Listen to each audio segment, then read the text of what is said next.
If your computer regularly loses communication with your wireless HP printer, it can help to give the printer a static IP address. This video shows how to assign a static IP address to your HP printer using the Embedded Web Server, or EWS. Note that this option will not be available on some older printers or on some versions of the EWS. In this video, we will use a mouse to select items. If you are using a touchscreen computer, you will tap the selection whenever the video says click. Before you begin, you need to print a network configuration page to get your printer's IP address.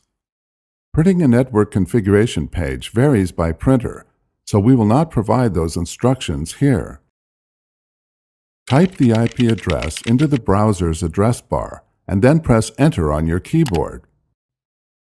When the Embedded Web Server opens, this confirms the printer is on the same network as the computer. Then click the network address, or IP. Click Manual IP, and then click Suggest a Manual IP Address.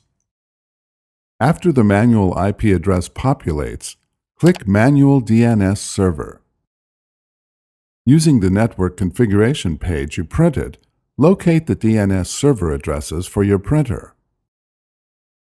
Type the DNS server addresses for your printer into the Manual Preferred DNS Server field and the Manual Alternate DNS Server field. Click Apply. The static IP address is now assigned. Your printer is ready for regular use.